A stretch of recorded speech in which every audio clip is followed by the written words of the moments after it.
ఇంకోటి ఏంటంటే ఆవిడ నిన్న అంటే ఏంటంటే కేటీఆర్ గారు నన్ను అన్నాడు కాబట్టి అవమానపరిచాడు కాబట్టి నీ భావోద్వేగానికి లోనే ఇలాంటి మాటలు మాట్లాడినా సారీ చెప్తున్నాను కూడా మాటలు వెనక్కి తీసుకున్నాడు. ఏమన్నాడు నీకు భావోద్వేగం? నాకు భావోద్వేగం. ఇప్పుడు కేటీఆర్ అన్నావు, కేసీఆర్ని సారీ కూడా చెప్పింది. నాకు ఉన్న భావోద్వేగం చాలా కోపం ఉందమ్మా. కేటీఆర్ని ఇలా అన్నావని, నాగార్జున ఇలా అన్నావని, కేసీఆర్ని వాడు సన్నాసి అన్నాడని నాకు చాలా బాధగా ఉంది. నేను తిట్లా ఇష్టం వచ్చిన నోటికి వచ్చినట్టు తిట్టినా నీ కొడుకు నీ ముగ్గురు గురించి నిన్ను గురించి ఇలా చెప్పనా?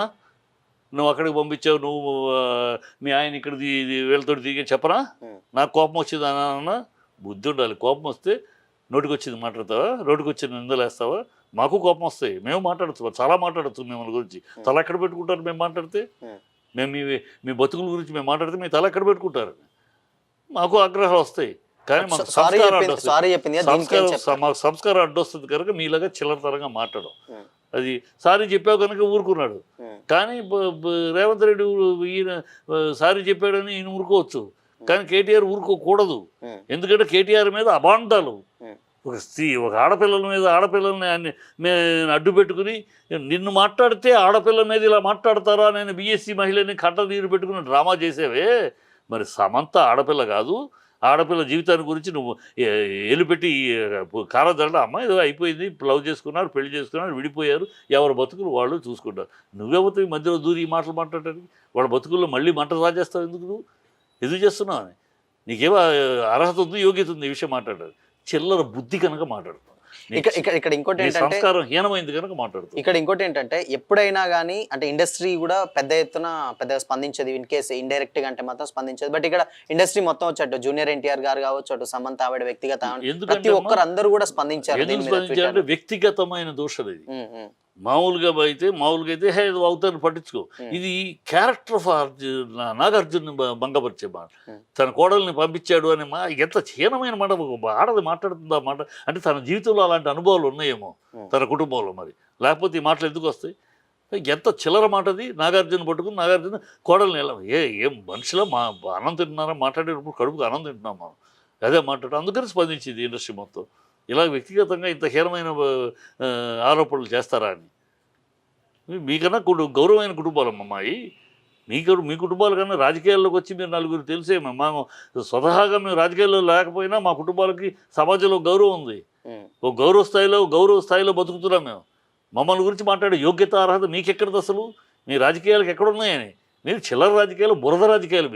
మీరు బురదలో కొట్టుకుమిట్టాడే పురుగులు. మీరు మమ్మల్ని గురించి మాట్లాడతారా? సో ఇంకోటి ఏంటంటే ఇక్కడ బేసిక్గా ఇప్పుడు ఆయన నాగార్జున గారు ప్రెస్ మీట్ పెట్టలేదు అని అన్నారు, ఓన్లీ ట్వీట్ల ద్వారానే ట్వీట్లలో వేసింది.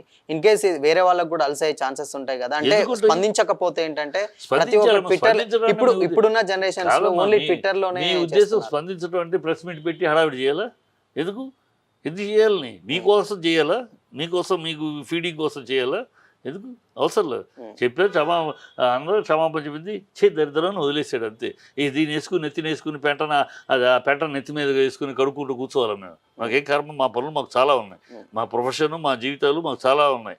మాకు అనేక మీ బురద రాజకీయాల్లోకి మేము కాలు పెట్టి మీ వేసే పెంటను మొహానికి పూసుకుని మీకు ఆ కర్మ మీకు తప్పదు. మీ బతుకంతే. మీ బతుకులు మురుగు గుంటలో పురుగులు లాంటి బతుకులు మీ రాజకీయాల్లో. కనుక మీరు అలా బతుకుతారు, అలా మాట్లాడతారు.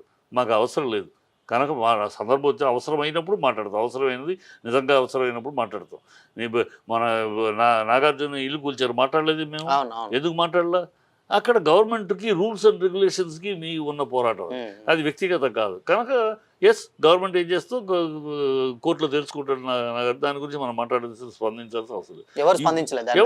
ఎందుకు స్పందించంటే మాకు విచక్షణ ఉంది, మీలాగా కాదు, మాకు విచక్షణ ఉంది. అది ప్రభుత్వ రూల్స్ అండ్ రెగ్యులేషన్స్కి కట్టుబడి ఉందా లేదా అనేది సమస్య. ఆ సమస్య మనం తేల్చేది కాదు. అది నాగార్జున అని మనం మాట్లాడకూడదు. అది తప్పుంటే నాగార్జున అనుభవిస్తారు, లేకపోతే వాళ్ళు కౌంటర్ కోర్టులో గెలిచి వాళ్ళు పనిష్మెంట్, వాళ్ళకి పెనాల్టీ కడతారు. అది కోర్టులో తెలుసుకోవాల్సిన విషయం, చట్టానికి రూల్స్ అండ్ రెగ్యులేషన్స్ సంబంధించిన విషయం. కనుక మేము మాట్లాడడం.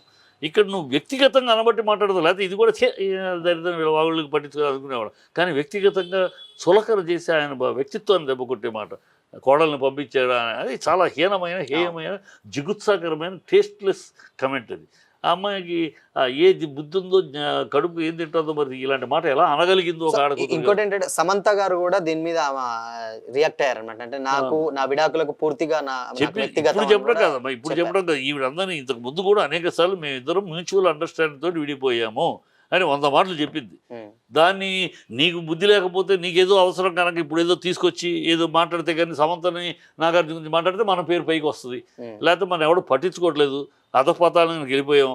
రేవంత్ రెడ్డి పట్టించుకోవట్లేదు, క్యాబినెట్లో మనకు విలువ లేదు, సీతకు ఉన్న మర్యాద మనకు రావట్లేదు ప్రజల్లో. కనుక ఎట్లా కొట్టా మన ప్రజల్లో మన పేరు నలగాలి. కనుక మేము ఎలాగైతే ఏదో రకంగా నగిలితే ఇక్కడ బురద వెళ్ళామంటే ఆటోమేటిక్గా ఇటు వస్తుంది. ఇది ఆ తాపత్రయము మసకబారిపోతున్న తన ఇమేజ్కి, మసకబారిపోతున్న తన స్థాయికి ఏదో అప్లిఫ్ట్ చేసుకుందామని ఈ తాపత్రయం, అంతకన్నా ఇంకోటి కాదు. ఫైనల్ గా ఈ వ్యాఖ్యల మీద, కొండా సురేఖ గారి వ్యాఖ్యల మీద మీరేం చెప్తారు సార్? అలా కొండా సురేఖ అమ్మ, నీ మీద నాకు గౌరవం ఉంది. ఇవాళ ఆ గౌరవం పటాపంచలైపోయింది. నీ మీద గౌరవం కూడా ఎందుకంటే నాకు నీకు పర్సనల్గా ముఖపరిచయం అయితే కానీ మిగతా పరిచయాలు ఎక్కువ లేవు కనుక మా నాన్నగారు చెప్పిన మాట మీద నేను గౌరవించేవాడిని ఈనాళ్ళు. మా నాన్నగారు మేము నిన్ను, సీతక్కని, ఆవిడ గీతారెడ్డి గారిని ముగ్గురిని గట్టిగా చెప్పేవారు. మన ముగ్గురు మంచి ఏ పార్టీలో ఉన్న వీళ్ళు ఆడ లీడర్సు, కరెక్ట్గా ఇలా బాగా మాట్లాడతారు, గట్టిగా మాట్లాడతారు అని చెప్పి మిమ్మల్ని కొంచెం ప్రశంసించే విధంగా మాట్లాడేవాడు. ఎప్పుడు ఈ సందర్భం వచ్చారు మిమ్మల్ని ఎప్పుడు ప్రశంసగానే మాట్లాడేవాడు. కానీ అందువల్ల నాకు మా నాన్నగారు మిమ్మల్ని ప్రశ్నించి, మా నాన్నంతట ఆయన మిమ్మల్ని ప్రశ్నించాడు కనుక మీ మీద నాకు విలువ, ఆ విలువ మీద ఉన్నా. ఇవాళ ఆవిడేమో సీతకేమో మా నాన్నగారు అన్నట్టే ఆవిడ స్థాయి నిలబెట్టుకుంటూ పోతుంది. నువ్వు మాత్రం దిగజారిపోయావమ్మా.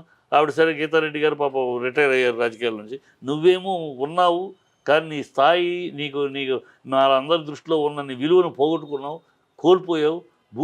భూస్థాపితం అయిపోతుంది నీ క్యారెక్టర్ కానీ నీ మాటలు కానీ. చాలా చిల్లరతనంగా, అసహ్యంగా, జిగుత్సాకరంగా, చేదరించుకునే పరిస్థితిలో చీ కొట్టే విధంలో ఉన్నాయేమో నీ మాటలు. ఇప్పటికైనా నువ్వు ఒక మంత్రివి. గతంలో మాట్లాడినప్పుడు నువ్వు మంత్రివి అదేదో మాట్లాడావు, చెల్లుబాటు అయిపోయింది. ఇప్పుడు ఒక మంత్రివమ్మా, 5 కోట్ల తెలంగాణ ప్రజలకు ప్రతినిధి నువ్వు. అది మనసులో పెట్టుకో. నువ్వు గౌరవంగా మాట్లాడటం నేర్చుకో, గౌరవంగా కమెంట్ చేయటం నేర్చుకో, విమర్శలు చెయ్యి, దమ్ముంటే నిజాలతోటి సాక్ష్యాలతోటి చేయి. ఇలాంటి చౌకబారు కమెంట్లు, ఇలాంటి చౌకబారు అసహ్యమైన జిగుసగారు కమెంట్లు చేయొద్దు. నీ పరువు నువ్వు మంట కలుపుకోవద్దు, నీకున్న విలువని దిగదార్చుకోవద్దు.